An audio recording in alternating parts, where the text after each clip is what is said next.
Shiver me timbers, you landlubbers! Good afternoon, guys. The media guy is back with another fantastic Muppet-style review.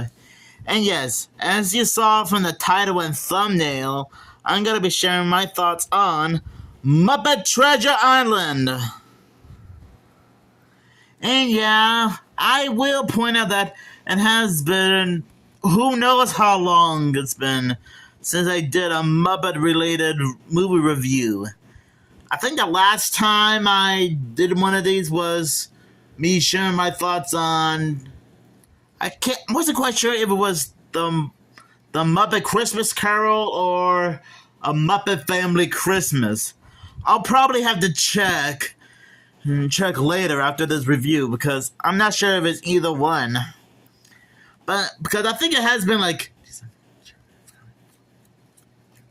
I guess it has been 7 months since I did one of these.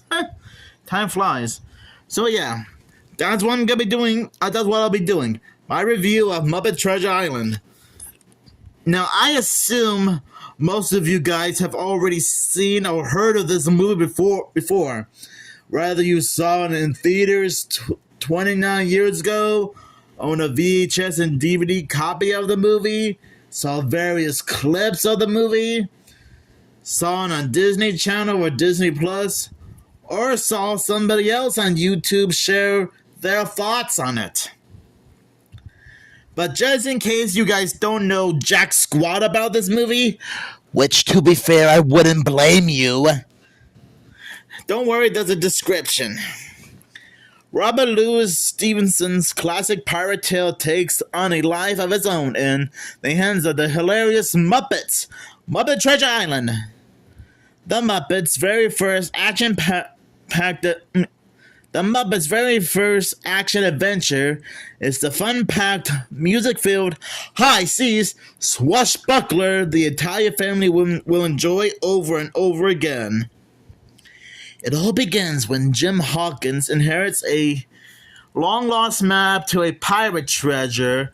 Jim hires the great ship Hispaniola, where he meets the good Captain Smollett, played by the one and only Kermit the Frog, and the evil yet charming Long John Silver, played by the legendary Tim Curry, best known for his other TV and movie roles like Nigel Thornberry from The Wild Thornberrys, Pennywise from It, Dr. Frankenfurter from The Rocky Horror Picture Show, Ben Ravencroft from Scooby-Doo and the Witch's Ghost, and so many other TV and movie roles that I can name off right now, but we'd be here all day long.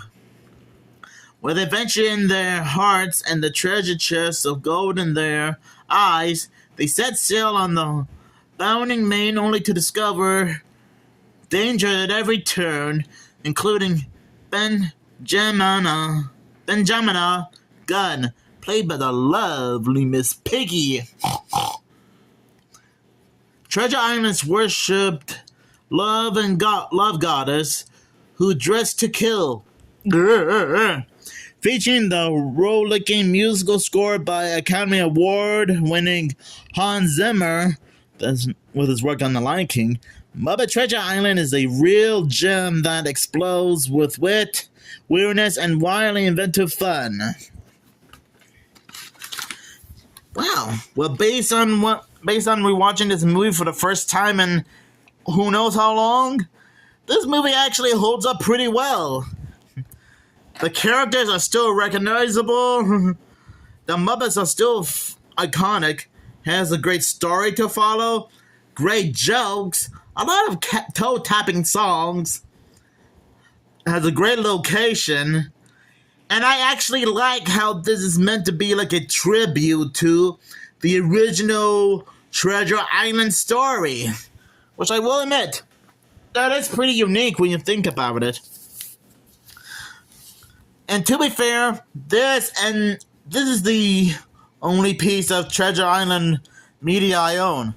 Well, that and a science fiction movie called Treasure Planet, which you can obviously see between my VHS copies of The Three Stooges Festival and Tower of Terror. You probably can't see because of the blurriness, but it's there all right. I gotta admit, even though this movie did make me laugh a couple of times, this film can be very dramatic at times. Well, since it is a Treasure Island movie, and I assumed it's supposed to be dramatic. And it does have a great story to follow with a beginning, middle, and end. I will admit, like I said before, it has been who knows how long since I last seen this movie on VHS. And I'm guessing the filmmakers really had to do the best to make sure it stays true to the original story, because I assume that some of them must have been familiar with the original Treasure Island story and must have done a lot of research in order to know what this movie is about. And I wouldn't blame them.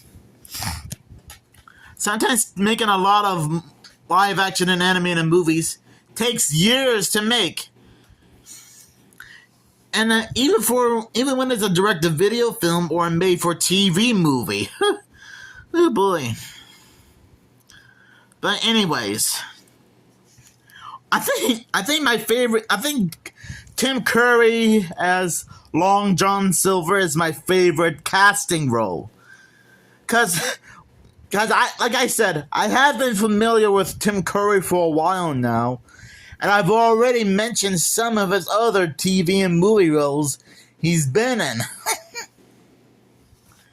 Now, to be fair, it would be pretty cool if other actors were considered for the role of Long John Silver. Maybe Adam Sandler, Jim Carrey, Robin Williams, Mike Myers, or even Frank Welker, because I assume some of them might have played all sorts of villains in other TV shows and movies. And now I can almost imagine Jim Carrey, Adam Sandler, Mike Myers, Robin Williams, and Frank Welker as the role of Long John Silver. But to be fair, I think Tim Curry as Long John Silver is perfect for the role. And I actually do like how 10% of the movie takes place at somewhere in London, 20% of the movie takes place in Treasure Island, and I'm guessing 70% of the movie takes place in the ocean, and it is meant to take place somewhere in the 17 or 1800s. You know, the days of pirates and swashbucklers and whatnot, which is a pretty respectable time period, since I'm guessing pirates and swashbucklers were still a thing back in the 17 and 1800s. Heck, and I assume some of us might have had like pirate ancestors from either our mom's side of the family or our dad's side, or at least distant ancestors, depending on how you look at it. You know what? It doesn't matter anyway. And you can really tell that the filmmakers really pour their hearts out to make it look very entertaining. There has to be I'm guessing there's some behind the scenes features on how this movie was made.